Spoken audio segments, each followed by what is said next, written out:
नमस्कार, मैं हूं पवन त्यागी। मनीष सिसोदिया समेत पूरी आम आदमी पार्टी को सुप्रीम कोर्ट से करारा तमाचा लगा है। आम आदमी पार्टी, केजरीवाल, मंत्री आतिशी मारलेना, ये सारे के सारे एक सुर में ये बोल रहे थे कि शराब का तो घोटाला कुछ हुआ ही नहीं है, आबकारी घोटाला तो फर्जी है, एक झुंझुना नहीं मिला। और केजरीवाल जी प्रेस कॉन्फ्रेंस करके बाकायदा दावा कर रहे थे कि पैसा तो मिला ही नहीं है। मनीष सिसोदिया के गांव में छापा मारा, ऑफिस में छापा मारा, जब पैसा ही नहीं मिला तो घोटाला हुआ नहीं है। लेकिन सुप्रीम कोर्ट ने अब मनीष सिसोदिया की जमानत याचिका रद्द करते हुए जो फैसले में लिखा है, वो फैसले में उसने लिखा है बाकायदा कि 338 करोड़ रुपए के घोटाले के साक्ष्य मिले हैं, जो दिखा रहा है कि बड़ा घोटाला है। और ये पैसा कहां है, इसके बारे में ईडी और सीबीआई को साथ के साथ बुलाया गया था। दोनों के वकील इस समय प्रस्तुत थे और दोनों ने जो सबूत पेश किए हैं उसमें सुप्रीम कोर्ट ने यह टिप्पणी की है कि ये जो पैसा है ये पार्टी के चुनाव में और पार्टी फंड में इसका उपयोग किया गया है। यानी जो पैसा है, जो अभी तक आम आदमी पार्टी के लोग कह रहे थे पैसा कहां है, पैसा तो पकड़ा नहीं गया, ये सुप्रीम कोर्ट के जो खंडपीठ है, आपको बता दें justice Sanjiv Khanna, justice SVN Bhatti, इन दोनों की खंडपीठ ने जमानत याचिका रद्द करते हुए अपने फैसले में यह लिखा है कि 338 करोड़ रुपए का जिक्र आया है, 338 करोड़ रुपए का घोटाला हुआ है और इस घोटाले के साक्ष्य भी मिले हैं। चुनाव में ये पैसा खर्च हुआ है। जैसे कि आपको बता दें, पहले भी हियरिंग में ये बात आई थी सामने, ईडी की तरफ से प्रस्तुत किए गए थे इस तरह के प्रमाण कि गोवा चुनाव में, हिमाचल चुनाव में और पंजाब चुनाव में ये पैसा खर्च किया गया है शराब घोटाले से। जो इनको इनकम हुई है वो इनकम जो 5% से बढ़ाकर कमीशन 12% कर दिया गया था, जिसके कारण हर शराब की बोतल पर सरकार को घाटा हुआ, लेकिन जो शराब व्यापारी हैं उनको फायदा हुआ। और उसकी एवज में जो सरकार की दलील थी, उसने कहा कि हमने जो 5 लाख रुपए की फीस थी उसको बढ़ाकर 5 करोड़ कर दिया, उससे हमें पैसा मिला। उस पर दलील यह है कि वो सरकारी खजाने में वो पैसा गया, लेकिन वो पैसे के अलावा जो पैसा रिश्वत के तौर पर ये दिया गया है वो पार्टी के फंड में और पार्टी के चुनाव में खर्च हुआ है। और इसीलिए पिछली हियरिंग में आपको याद होगा सुप्रीम कोर्ट की खंडपीठ ने कहा था, ईडी को कहा था कि जब ये पैसा रिश्वत का पार्टी के फंड में खर्च हुआ है, पार्टी के चुनाव में खर्च हुआ है, तो आपने क्यों नहीं आम आदमी पार्टी को पार्टी बनाया। अब उस टिप्पणी के बाद आपको याद होगा मैंने वीडियो में भी कहा था कि अब सीधी सीधी बात यह है कि अब ईडी और सीबीआई दोनों इस पर मामला जांच करेगी। उन्होंने कहा था हम अलग से एफआईआर करेंगे, उस पर काम चल रहा है। और मेरे जो सूत्र हैं वो ये बता रहे हैं कि अब ईडी जो है इनके बही खाते खंगालेगी और पार्टी का संयोजक होने के नाते इसमें अब अगला नंबर केजरीवाल जी का जेल जाने का है। उनसे पूछताछ के लिए ईडी बैकग्राउंड तैयार कर रही है और बैकग्राउंड सुप्रीम कोर्ट के इस फैसले के बाद सिद्ध हो जाती है, क्योंकि सुप्रीम कोर्ट की खंडपीठ ने अपने फैसले में कह दिया कि 138 करोड़ रुपए का घोटाला हुआ। और पैसे की बात जिस पर आतिशी मारलेना प्रेस कॉन्फ्रेंस कर रही हैं और वो मीडिया में बोल रही हैं कि देखिए हमें सुप्रीम कोर्ट के फैसले पर वैसे तो हम सम्मान करते हैं, पर हमें इस पर आपत्ति है इस फैसले पर। लेकिन वो कह रही हैं कि पिछली हियरिंग में तो ईडी से सवाल पूछ रही थी सुप्रीम कोर्ट, सीबीआई के वकील को डांट लगा रही थी कि पैसे तो कहीं मिले ही नहीं है। तो ये जो फैसला आया है वो कहती हैं कि इसमें हम इत्तेफाक नहीं रखते, सुप्रीम कोर्ट ने तो डांट लगाई है। आतिशी मारलेना जी, आपको फैसले को ध्यान से पढ़ना चाहिए।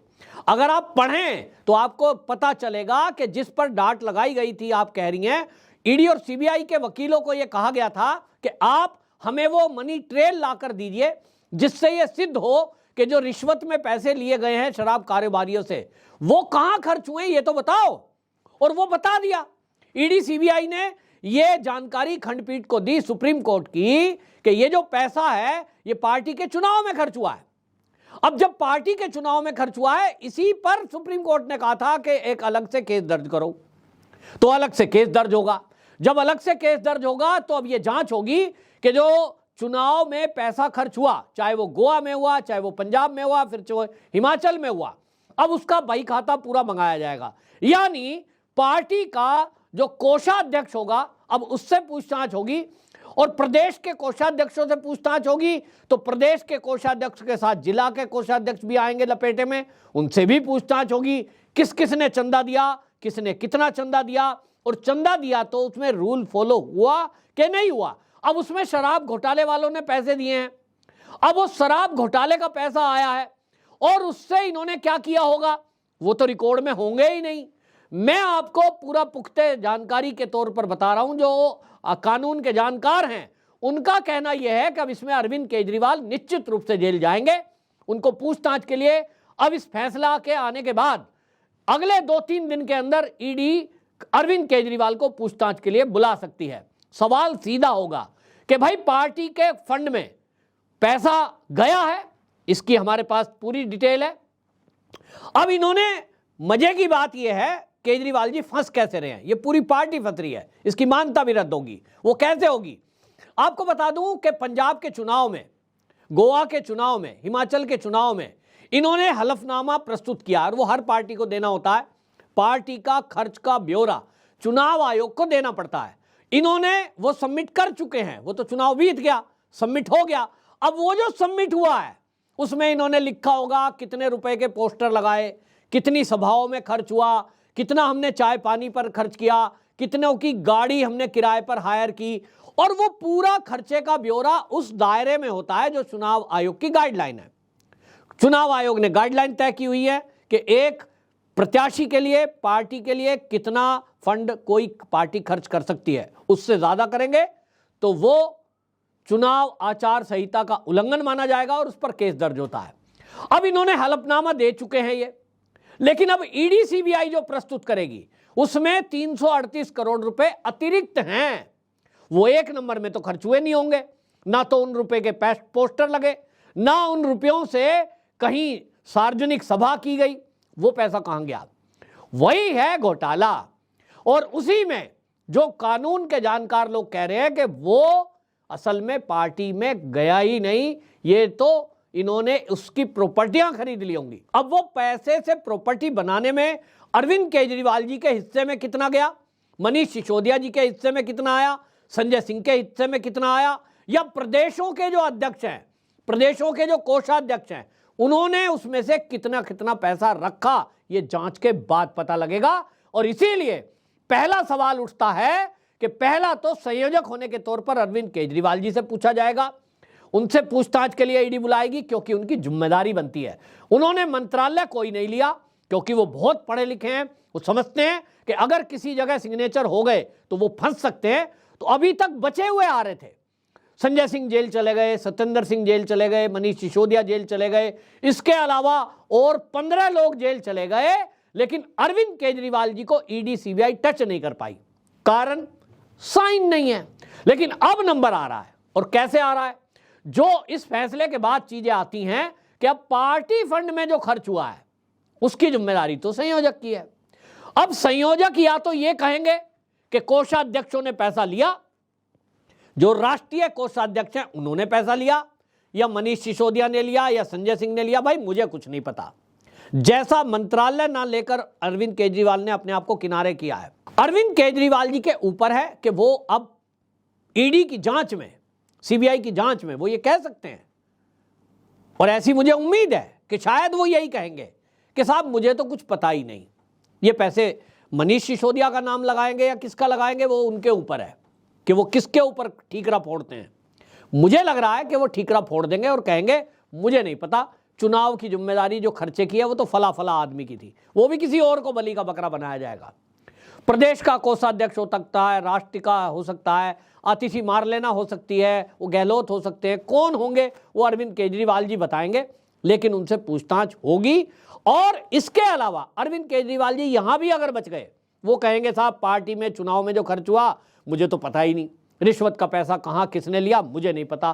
तब अगली बात क्या है, अगली बात यह आ रही है कि जो हलफनामे प्रस्तुत किए गए हैं चुनावों में, विधानसभाओं के, उस हलफनामे में अब तो निश्चित रूप से गड़बड़ी पाई जाएगी, क्योंकि जो खर्चा इन्होंने दिखाया है 338 उसमें प्लस कर दो, प्लस होते ही आचार संहिता का उल्लंघन हो गया, चुनाव आयोग की गाइडलाइन का उल्लंघन हो गया, और फिर जब उल्लंघन हुआ तो समझ लीजिए पार्टी की मान्यता रद्द।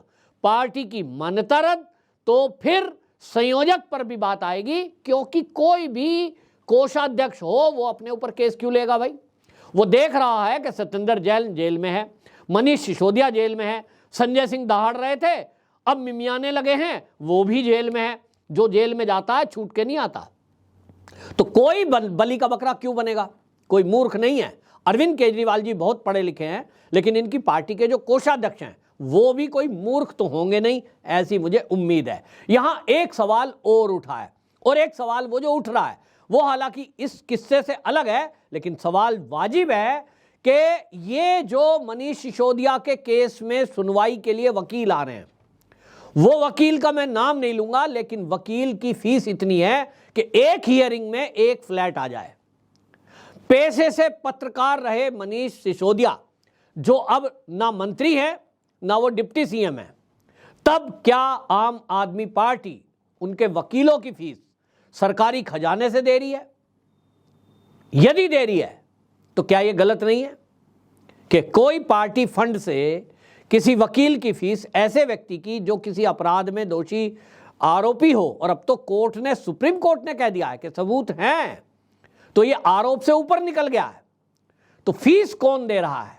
ये जो करोड़ों रुपए की फीस सुप्रीम कोर्ट में वकीलों की दी गई है मनीष सिसोदिया की, यह सवाल उठेगा क्या मनीष सिसोदिया इसकी फीस दे रहे हैं? जो ये कह रहे थे मेरा घर खर्च चलाने के लिए पैसे नहीं है। संजय सिंह अभी चेक साइन करने की एप्लीकेशन लगाई थी उन्होंने राउज एवेन्यू कोर्ट में कि साहब मेरे घर पे 20,000 रुपए का मुझे चेक देना है घर का खर्चा चलाने के लिए। जिनके पास घर का खर्चा चलाने के लिए 20-50 हजार रुपए घर में नहीं रखे, वो करोड़ों रुपए की सुप्रीम कोर्ट के बड़े बड़े वकीलों की फीस कहां से दे रहे हैं, यह भी एक जांच का विषय है। लेकिन इस बीच जो आतिशी मार्लेना ने बयानबाजी की, उस पर आपको बता दें, जो कपिल मिश्रा हैं, वो जो है कपिल मिश्रा क्या कह रहे हैं आपको बताता हूं। वो कहते हैं केजरीवाल और आतिशी के गाल पर सुप्रीम कोर्ट का थप्पड़ पड़ा है। आज सुप्रीम कोर्ट ने साफ कहा है कि 338 करोड़ रुपए की रिश्वत के सबूत दिख रहे हैं, इसलिए मनीष सिसोदिया को जमानत नहीं दी जाएगी। और आगे लिखते हैं कपिल मिश्रा, थू है इस आपिये पर जो केजरीवाल और सिसोदिया को अब भी ईमानदार बोलते हैं, क्योंकि ये खुद आम आदमी पार्टी में रहे। और जो मनीष मिश्रा जी हैं, आपको बता दें कपिल मिश्रा, इन्होंने सुप्रीम कोर्ट के वो जजमेंट की एक कॉपी स्क्रीनशॉट साथ में लगाया है और उसको एक्स पर पोस्ट किया है। तो अपने आप में एक करारा तमाचा इन आम आदमी पार्टी के सब नेताओं के मुंह पे लगा है, जो ये अभी तक कह रहे थे कि पैसे मिले नहीं, घोटाला हुआ नहीं, और सुप्रीम कोर्ट में इनको उम्मीद थी कि बेल मिल जाएगी, जो मिली नहीं। और सुप्रीम कोर्ट की खंडपीठ का जो अब ये फैसले में 338 करोड़ रुपए का जज साहब के द्वारा कहना, ये बता रहा है कि अब एक्शन कड़ा होगा और अगला नंबर केजरीवाल का आएगा। आपकी क्या राय है कमेंट बॉक्स में जरूर बताएं, और इस वीडियो को शेयर जरूर करें, क्योंकि ये जो आम आदमी पार्टी के नेता अपने को कट्टर ईमानदार कह रहे थे, जो मनीष सिसोदिया के लिए ये कह रहे थे कि भाई इनको भारत रत्न मिलना चाहिए, तो भाई इनकी पोल खोलना बहुत जरूरी है। जिस तरह का विक्टिम कार्ड ये खेलते हैं, जिस तरह से ये झूठ बोलते हैं, सुप्रीम कोर्ट के नाम पर भी झूठ फैला रहे हैं कि साहब सुप्रीम कोर्ट ने तो ईडी सीबीआई को डांट लगाई है, जबकि सुप्रीम कोर्ट ने 338 करोड़ रुपए की स्वीकृति वो अपने फैसले में दी है। वंदे मातरम।